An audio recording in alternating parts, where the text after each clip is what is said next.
Hello guys, welcome to ISPCS academy. तो आज हम लोग देखेंगे हमारा मध्यकालीन बिहार। हम लोग आज पूरा मध्यकालीन बिहार को ख़त्म करेंगे, तो वीडियो के साथ बने रहिए। और अगर आप लोगों को वीडियो अच्छा लगता है तो प्लीज़ वीडियो को लाइक कीजिए और हमारे चैनल को सब्सक्राइब कीजिए। तो चलिए शुरू करते हैं। बिहार में तुर्कों का आगमन। बिहार में तुर्क संस्था का संस्थापक कौन था? तो इसका आंसर हमारा हो जाएगा बी, इब्ने बख्तियार खिलजी। इसका पूरा नाम इख्तियारुद्दीन मोहम्मद इब्ने बख्तियार खलजी था। नेक्स्ट क्वेश्चन, बख्तियार खलजी की बिहार में पहली महत्वपूर्ण विजय थी। तो इसका आंसर हमारा हो जाएगा ए, बिहार शरीफ, जिसको वदांतपुरी भी कहा जाता था उस टाइम में। तो उसने बिहार शरीफ पर विजय 1198 में प्राप्त की थी। बख्तियारपुर नामक शहर की स्थापना बख्तियार खलजी ने करवाया था। नेक्स्ट क्वेश्चन, बिहार में तुर्क सत्ता का स्थापना हुई। तो इसका आंसर हमारा हो जाएगा डी, 1198 ईस्वी में। जब उसने बिहार शरीफ पर विजय पाया तो उसने तुर्क सत्ता का स्थापना किया। किसने? बख्तियार खिलजी ने। नेक्स्ट क्वेश्चन, बख्तियार खिलजी ने अपना प्रशासनिक मुख्यालय बनाया। इसका आंसर हमारा हो जाएगा बी, बिहार शरीफ को। नेक्स्ट क्वेश्चन, नालंदा विश्वविद्यालय को किसने ध्वस्त किया? इसका आंसर हमारा हो जाएगा डी, बख्तियार खलजी। बख्तियार खलजी के शव को बिहार शरीफ में ही दफनाया गया। नेक्स्ट क्वेश्चन, बख्तियार खलजी के आक्रमण के समय पाल वंशीय शासक था। बख्तियार खलजी के आक्रमण के समय पाल वंशीय कौन शासक था? तो इसका आंसर हो जाएगा इंद्रयुम्न पाल। नेक्स्ट क्वेश्चन, बख्तियार खलजी के आक्रमण के समय सेन वंशीय शासक कौन था? इसका आंसर हमारा हो जाएगा सी, लक्ष्मण सेन। नेक्स्ट क्वेश्चन, बिहार के सूफी संतों का आगमन किस शताब्दी हुआ था? तो बिहार में सूफी संतों का आगमन किस शताब्दी में हुआ था? इसका आंसर हमारा हो जाएगा बी, 12वीं शताब्दी में। नेक्स्ट क्वेश्चन, बिहार में आने वाले पहले सूफी संत थे। तो इसका आंसर हमारा हो जाएगा ए, मोमिन आरिफ। मनेर के विजय से किस सूफी संत का संबंध था? तो मनेर के विजय से किस सूफी संत का संबंध था? इसका आंसर हमारा हो जाएगा बी, ताज फकीह। नेक्स्ट हमारा टॉपिक आ गया अब सल्तनत कालीन बिहार। तो चलिए इसके भी क्वेश्चन देखते हैं। बिहार में सैनिक अभियान आयोजित करने वाला पहला सुल्तान था। बिहार में सैनिक अभियान शुरू करने वाला पहला सुल्तान कौन था? तो इसका आंसर हो जाएगा B, Iltutmish. Next question, Bihar को दिल्ली सल्तनत के अधीन करने वाला प्रथम सुल्तान था। इसका आंसर हमारा हो जाएगा ए, इल्तुतमिश। नेक्स्ट क्वेश्चन, इल्तुतमिश ने 1225 के लगभग किसे पराजित कर बिहार पर अधिकार किया था? इसका आंसर हो जाएगा हमारा हिसामुद्दीन एवज। नेक्स्ट क्वेश्चन, निम्नलिखित से कौन सल्तनत काल में बिहार का प्रांतपति नहीं रहा था? कौन से सल्तनत काल में बिहार का कोई प्रांतपति नहीं रहा था? तो इसका आंसर हमारा हो जाएगा डी, मुबारिज खां के काल में बिहार का कोई प्रांतपति नहीं रहा था। किस काल में बिहार पर दिल्ली सल्तनत के सुल्तानों का निर्णायक वर्चस्व स्थापित हुआ? तो बिहार में दिल्ली सल्तनत के सुल्तानों का निर्णायक वर्चस्व कब स्थापित हुआ? तो इसका आंसर हो जाएगा हमारा तुगलक काल में। नेक्स्ट क्वेश्चन, बिहार के कर्नाट वंश के शासक हरिसिंह देव को पराजित करने वाला सुल्तान था।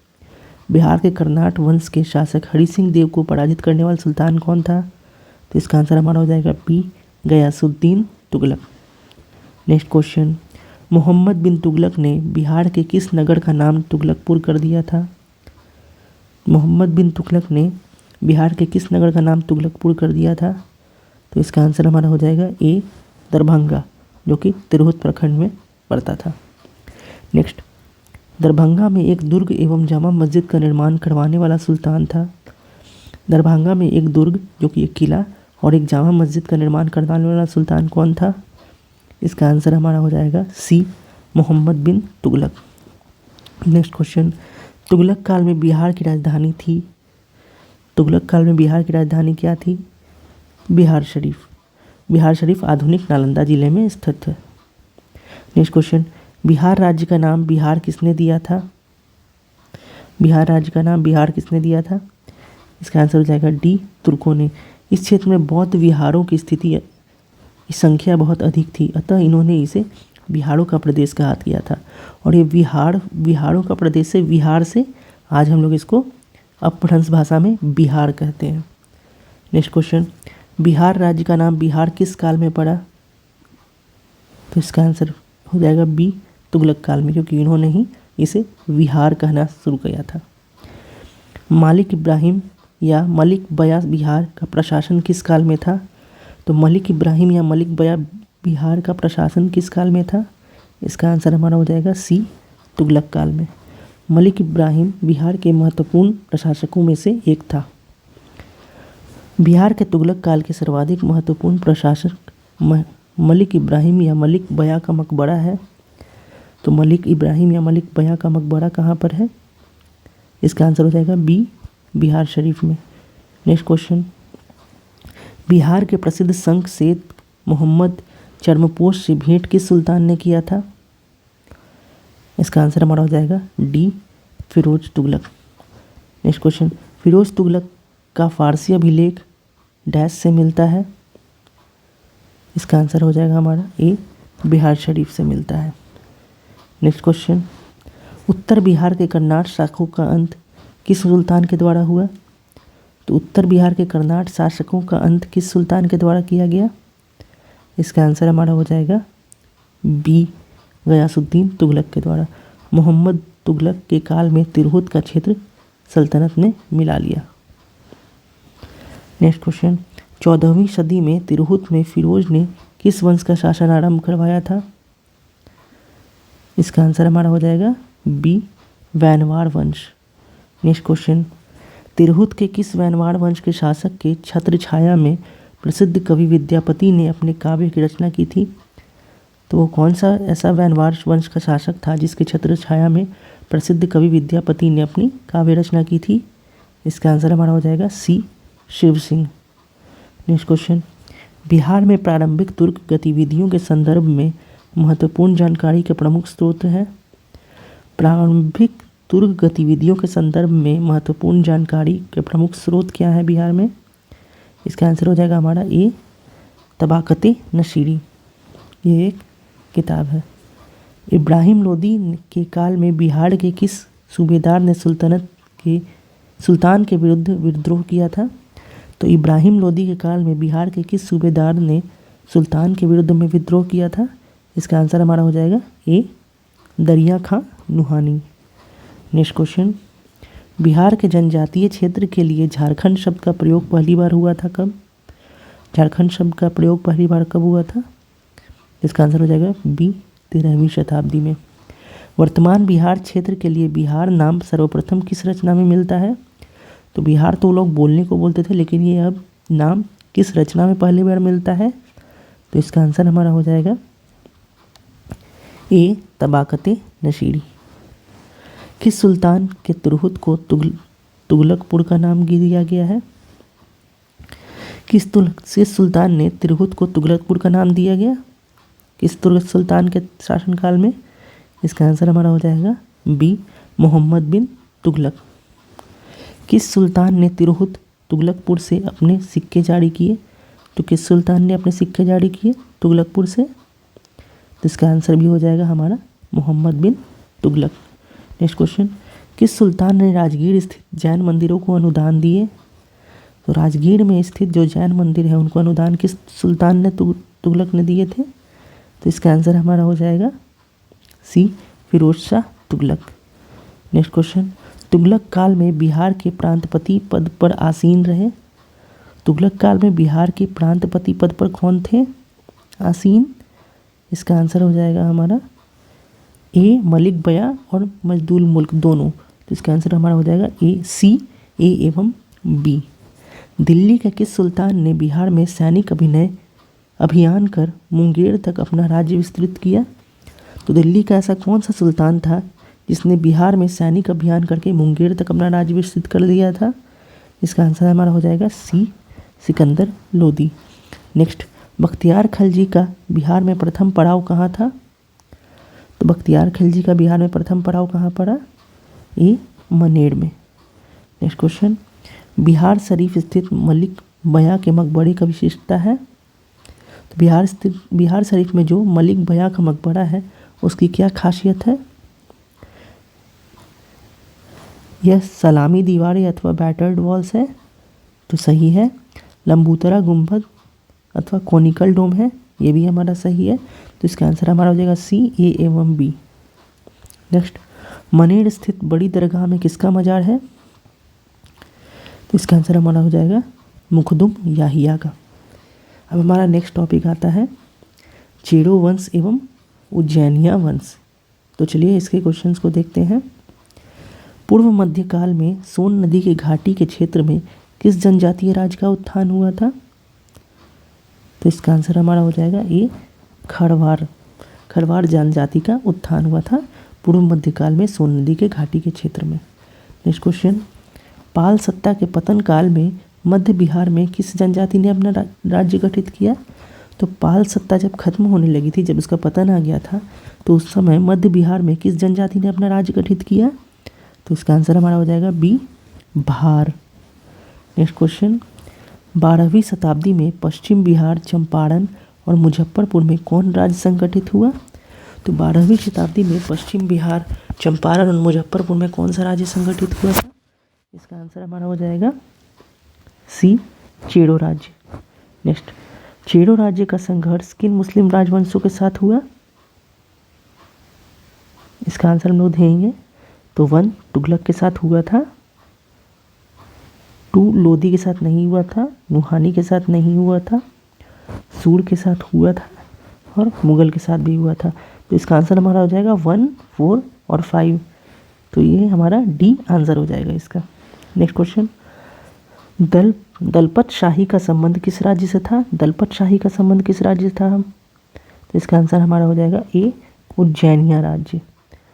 चेरो शासकों को शाहाबाद क्षेत्र से विस्थापित किया।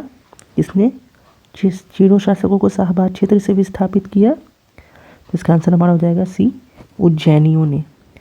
नेक्स्ट, शेरशाह ने मुगल के विरुद्ध संघर्ष में किससे सहायता प्राप्त की थी? तो शेरशाह ने मुगलों के विरुद्ध संघर्ष में किससे सहायता प्राप्त की? तो इसका आंसर हमारा हो जाएगा ए, चेरो शासकों से। बिहार पर राज करने वाला जनजातीय राजवंश कौन सा था? तो इसका आंसर हमारा हो जाएगा ए, चेरो वंश। पाल वंश के उपरांत चेरो वंश ने शाहाबाद, सारण, चंपारण एवं मुजफ्फरपुर के जिलों में अपनी सत्ता स्थापित की थी। किस चेरो राजा ने जगदीशपुर के मेले की शुरुआत की?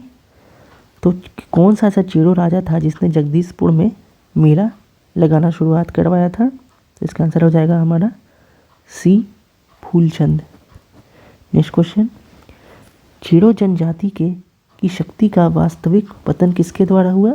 तो चेरो जनजाति थी, इनकी शक्ति का पतन किसके द्वारा हुआ? तो इसका आंसर हमारा हो जाएगा ए, उज्जैनीय शासक के द्वारा। भोजपुर में उज्जैनिया वंश का संस्थापक था। तो भोजपुर में हमारा उज्जैनिया वंश का संस्थापक कौन था? इसका आंसर हमारा हो जाएगा सी, संतन सिंह। नेक्स्ट क्वेश्चन, संतन सिंह का मूल नाम देवराज था। यह उज्जैनी, डुमरांव, बक्सर एवं जगदीशपुर में एक महत्वपूर्ण शक्ति थे। भोजपुर के उज्जैनी शासकों का राजधानी रही थी। भोजपुर के उज्जैनी शासकों की राजधानी क्या रही थी? इसका आंसर हो जाएगा ए, ढावा भी रहा था, बी, बिहटा भी रहा था और सी, बक्सर भी। इसका आंसर हो जाएगा डी, उपर्युक्त सभी।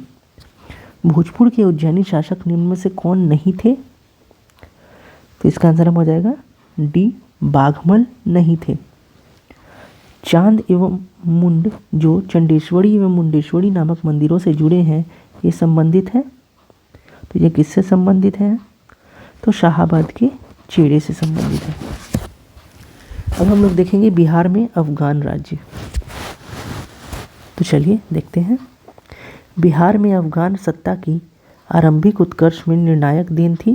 किसका निर्णायक देन था? इसका आंसर हो जाएगा नुहानी कबीले का देन था। सिकंदर लोदी ने 1995-96 में किसे बिहार का प्रभारी नियुक्त किया था? तो सिकंदर लोदी ने 1495-96 में किसे बिहार का प्रभारी नियुक्त किया था? तो इसका आंसर हमारा हो जाएगा डी, दरिया खां नुहानी को। हुसैन शाह सर्की को पराजित कर इसे बिहार का प्रभारी बनाया गया था। नेक्स्ट क्वेश्चन, बिहार में नुहानी राज्य का संस्थापक था। तो बिहार में नुहानी राज्य का संस्थापक कौन था? इसका आंसर हमारा हो जाएगा बी, मोहम्मद शाह नुहानी। मोहम्मद खां नुहानी का असली नाम बहार खां था। इसने दिल्ली सल्तनत से अपनी स्वतंत्रता घोषित की थी। उत्तर बिहार का क्षेत्र साड़न इत्यादि एक अन्य अफगानी नुसरत खां जो कि बंगाल के सुल्तान के अधीन था। नेक्स्ट क्वेश्चन, महमूद लोदी को विस्थापित कर बाबर ने किसे बिहार का प्रशासन नियुक्त किया था? तो महमूद लोदी को हटाकर बाबर ने किसे बिहार का प्रशासक नियुक्त किया था? इसका आंसर हमारा हो जाएगा बी, जलाल खां। यह मोहम्मद शाह नुहानी का पुत्र था। अब हम लोग का आ गया सूर साम्राज्य, शेरशाह सूरी वाला, जो कि 5 साल तक चला था, 6 साल तक। तो सूर वंश की स्थापना की थी, किसने किया था सूर वंश का स्थापना? तो ये खुद शेरशाह सूरी ने किया था।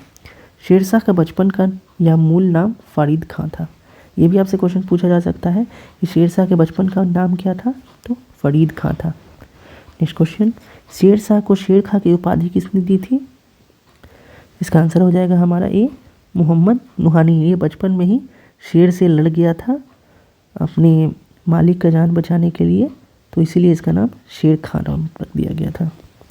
शेर खां के पिता हसन खां जागीरदार थे। तो कहाँ के जागीरदार थे? इसका आंसर हो जाएगा सी, सासाराम के। नेक्स्ट क्वेश्चन, शेर खां बिहार के किस शासक का संरक्षक नियुक्त हुआ था? तो शेर खां बिहार के किस शासक का संरक्षक नियुक्त हुआ था? इसका आंसर हमारा हो जाएगा बी, जलाल खां का। बिहार में शेर शाह का राजनीतिक वर्चस्व किस युद्ध में उसकी विजय के साथ स्थापित हुआ? तो बिहार में जो शेर शाह का राजनीतिक वर्चस्व था वो किस युद्ध में उसकी विजय के साथ स्थापित हुआ? इसका आंसर हमारा हो जाएगा डी, सूरजगढ़ा का युद्ध। नेक्स्ट क्वेश्चन, शेर शाह ने किस युद्ध में हुमायूं को पराजित किया? तो वो कौन से युद्ध में हुमायूं को पराजित किया था? तो चौसा के युद्ध में भी किया था और बलिग्राम अथवा कन्नौज के युद्ध में भी किया था। तो इसका आंसर हो जाएगा उपयुक्त ए और बी दोनों। शेरशाह ने बलिग्राम अथवा कन्नौज के युद्ध में हुमायूं को पराजित कर स्वयं को दिल्ली का सुल्तान घोषित किया था। नेक्स्ट क्वेश्चन, शेरशाह द्वारा पटना के नव निर्माण का वर्णन किस रचना से मिलता है? शेरशाह द्वारा पटना का जो नव निर्माण किया गया था उसका वर्णन किस रचना में मिलता है? इसका आंसर हमारा हो जाएगा डी, तारीखे दाऊदी। नेक्स्ट क्वेश्चन, शेरशाह द्वारा अफगान राज्य की पुनर्स्थापना किस युद्ध के उपरांत हुई? तो शेरशाह के द्वारा अफगान राज्य का पुनर्स्थापना किस युद्ध के उपरांत हुआ? इसका आंसर हो जाएगा ए, कन्नौज या बलिग्राम का युद्ध के बाद। शेरशाह का प्रशासनिक प्रयोगशाला था, क्या था शेरशाह का प्रशासनिक प्रयोगशाला? इसका आंसर हो जाएगा बी, सासाराम। यहाँ साहसराम लिखा हुआ है, ये एक्चुअली सासाराम है, इसको हम लोग सासाराम कहते हैं आज के टाइम में। नेक्स्ट क्वेश्चन, बिहार का अंतिम अफगान शासक था।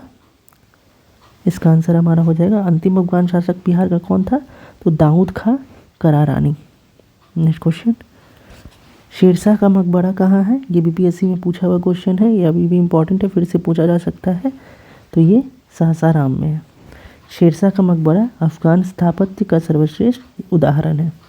नेक्स्ट, शेरशाह द्वारा पटना का दुर्ग और पटना को राजधानी बनाने की चर्चा कहाँ मिलती है? तो ये शेरशाह के द्वारा पटना को दुर्ग और पटना का राजधानी बनाने का चर्चा कहाँ मिलता है? इसका आंसर हमारा हो जाएगा सी, तारीखे दाऊदी में। तारीखे दाऊदी की रचना अब्दुल्लाह ने की थी। नेक्स्ट क्वेश्चन, शेरशाह द्वारा कौन सा कार्य किया गया? तो इसका आंसर हमारा हो जाएगा जब्त प्रणाली का शुरुआत, ये शेरशाह के द्वारा शुरू किया गया। सिकंदरी गज एवं सन की डंडी का प्रयोग, ये भी शेरशाह के द्वारा किया गया। रुपया का प्रचलन, ये भी शेरशाह के द्वारा किया गया। तो इसका आंसर हो जाएगा डी, उपयुक्त सभी। बिहार राज्य में स्थित सासाराम रोहतास के किला का निर्माण किसने करवाया? इसका आंसर हमारा हो जाएगा ये शेरशाह ने, शेरशाह सूरी ने ही ये रोहतास का किला का निर्माण करवाया था। निम्नलिखित में से कौन सा कार्य शेरशाह द्वारा नहीं किए गए? तो इसका आंसर हो जाएगा हमारा ये इबादत खाना का निर्माण शेरशाह के द्वारा नहीं किया गया था। नेक्स्ट क्वेश्चन, मध्यकाल में पटना का नवनिर्माण करवाया था। तो मध्यकाल में पटना का नवनिर्माण किसने करवाया था? इसका आंसर हो जाएगा हमारा सी, शेरशाह ने। नेक्स्ट क्वेश्चन, सासाराम किसके मकबरे के लिए प्रसिद्ध है? ये क्वेश्चन अभी हम लोगों ने देखा था। इसका आंसर हो जाएगा ए, शेरशाह सूरी के मकबरे के लिए। और एक्चुअली इसमें अच्छा हसन खां सूर भी है, इसका भी मकबरा है सासाराम में। इस्लाम शाह, इसका भी मकबरा है। तो इसका आंसर हमारा हो जाएगा डी, उपयुक्त सभी। ऐसे सबसे ज़्यादा मशहूर जो है वो शेरशाह सूरी का ही है, लेकिन यहाँ हसन खां सूर और इस्लाम शाह का भी मकबरा है। तो इसका आंसर हो जाएगा हमारा यहाँ पे उपयुक्त सभी। नेक्स्ट क्वेश्चन, शेरशाह के मकबरा के संबंध में क्या सही है? यह झील के मध्य में स्थित अष्टकोशीय आकार का है। ये बिल्कुल सही है, मैंने वहाँ जाके देखा है, बहुत सुंदर ही जगह है। आप लोग भी, अगर आप लोगों को कभी मौका मिले तो ज़रूर जाकर देखिएगा, बहुत सुंदर लगता है। यह मकबरा चौकोर चबूतरे पर बना है जिसके चारों ओर सीढ़ियाँ हैं। ये भी बात सही है। इसकी छत एक भव्य गुंबद के रूप में है। ये भी हमारा स्टेटमेंट सही है। तो इसका आंसर हो जाएगा डी, उपयुक्त सभी। पटना को प्रांतीय राजधानी बनाया गया। पटना को प्रांतीय राजधानी किसके द्वारा बनाया गया? तो ये शेरशाह ने ही बनाया था। नेक्स्ट क्वेश्चन, सुप्रसिद्ध सूफी संत शेख वडन किस अफगान शासक के समकालीन थे? तो इसका आंसर हमारा हो जाएगा 3 शेरशाह और 4 इस्लाम शाह। तो इसका आंसर हमारा हो जाएगा सी, 3 एवं 4 शेरशाह और इस्लाम शाह के समकालीन थे। अष्टकोणीय मकबरों की श्रृंखला में अंतिम मकबरा किसका है? तो अष्टकोणीय मकबरों की श्रृंखला में सबसे अंतिम मकबरा किसका था? तो इस्लाम शाह का। नेक्स्ट क्वेश्चन, शेरशाह के अधीन बिहार में कितनी सरकारें प्रमंडल थी? तो शेरशाह के अधीन बिहार में टोटल 7 सरकारें थी, जिसको 7 प्रमंडल भी कहते हैं। शेरशाह द्वारा पटना किले और नगर को बनाने में कितना व्यय हुआ? पटना किले और नगर को बनाने में शेरशाह के द्वारा कितना खर्च किया गया था? तो इसका आंसर हो जाएगा ए, 5 लाख। अब हमारा आ गया मुगलकालीन बिहार। तो चलिए देखते हैं। बिहार के सर्वप्रथम अपने साम्राज्य में मिलने वाला मुगल शासक था। बिहार को सर्वप्रथम अपने साम्राज्य में मिलाने वाला मुगल शासक कौन था? इसका आंसर हमारा हो जाएगा ए, अकबर। नेक्स्ट, बिहार को मुगल साम्राज्य के प्रांत का दर्जा दिया गया। तो बिहार को मुगल साम्राज्य के प्रांत का दर्जा कब दिया गया? इसका आंसर हो जाएगा हमारा ए, 1580 ईस्वी में। किस मुगल शासक ने मनेर की बड़ी दरगाह का भ्रमण किया था? तो किस मुगल शासक ने मनेर की बड़ी दरगाह का भ्रमण किया था? इसका आंसर हमारा हो जाएगा ए, बाबर। किस मुगल शासक ने मनेर में बंगाल के सुल्तान से भेंट की थी? तो किस मुगल शासक ने मनेर में बंगाल के सुल्तान से भेंट की थी? इसका आंसर हमारा हो जाएगा बी, हुमायूं। हुमायूं मुगल शासक ने मनेर में बंगाल के सुल्तान से भेंट की थी। पटना की विजय में किस मुगल शासक ने भाग लिया था? तो पटना की विजय में किस मुगल शासक ने भाग लिया था? इसका आंसर हमारा हो जाएगा सी, अकबर ने भाग लिया था। किस मुगल राजकुमार ने अपने विद्रोह के क्रम में बिहार में शरण ली थी? तो कौन सा ऐसा मुगल राजकुमार था जिसने अपने विद्रोह के क्रम में बिहार में शरण लिया था? तो इसका आंसर हो जाएगा सी, शाहजहां। मुगलकालीन बिहार में कितनी सरकारें प्रमंडल थी? मुगलकालीन, ये भी हमारा 7 ही हो जाएगा। सूर साम्राज्य में भी 7 ही प्रमंडल थी। अकबर कालीन बिहार के सूबेदारों में सबसे प्रसिद्ध कौन था? तो अकबर के काल में जो बिहार में सूबेदार थे उनमें सबसे प्रसिद्ध कौन था सूबेदार? राजा मान सिंह। नेक्स्ट क्वेश्चन, बिहार के किस मुगल सूबेदार ने रोहतास को अपनी राजधानी बनवाया था? तो किसने रोहतास को अपना राजधानी बनवाया था? इसका आंसर हमारा हो जाएगा बी, राजा मान सिंह। नेक्स्ट क्वेश्चन, किस मुगल शासक के समय में बिहार में सर्वाधिक विद्रोह हुए? तो किस मुगल शासक के समय में बिहार में सर्वाधिक विद्रोह हुए थे? इसका आंसर हो जाएगा ए, अकबर के शासनकाल में। बिहार में मुगलकालीन इमारतों में सबसे पुराना इमारत कौन सा है? इसका आंसर हमारा हो जाएगा ए, हाजीपुर का जामा मस्जिद। नेक्स्ट क्वेश्चन, राजकुमार अजीम द्वारा अजीमाबाद को बसाने पर कितना व्यय हुआ था? राजकुमार अजीम के द्वारा अजीमाबाद, जो कि पटना का ही पुराना नाम है, अजीमाबाद को बसाने पर कितना व्यय हुआ था, कितना खर्च हुआ था? इसका आंसर हो जाएगा सी, 1 करोड़। नेक्स्ट, बिहार में राजकुमार अजीम का कार्यकाल था। राजकुमार अजीम का कार्यकाल कौन सा था बिहार में? इसका आंसर हो जाएगा ये 1702 से 1712। औरंगजेब के शासनकाल में बिहार में सरकारों प्रमंडलों की संख्या कितनी थी? तो औरंगजेब के समय कितना हो गया था? तो ये 8 हो गया था, 7 से 8 कर दिया गया था। किस मुगल शासक ने शासनकाल में खोखरा देश, जिसको छोटा नागपुर की विजय संपन्न हुआ? तो वो कौन सा मुगल शासक था जिसके शासनकाल में खोखरा देश, जिसको छोटा नागपुर भी कहा जाता है आज के टाइम में, उसका विजय हुआ? तो इसका आंसर हो जाएगा हमारा बी, जहांगीर। सिख गुरुओं में किनका बिहार से घनिष्ठ संबंध रहा है? तो सिख गुरुओं में किसका किसका घनिष्ठ संबंध रहा है? एक, गुरु नानक, इनका रहा है। गुरु अर्जुन देव, इनका बिहार से कुछ खास संबंध नहीं रहा है। गुरु तेग बहादुर, इनका रहा है। और गुरु गोविंद सिंह, इनका तो जन्म ही बिहार में हुआ था। तो इसका आंसर हमारा हो जाएगा सी, 1, 3 और 4।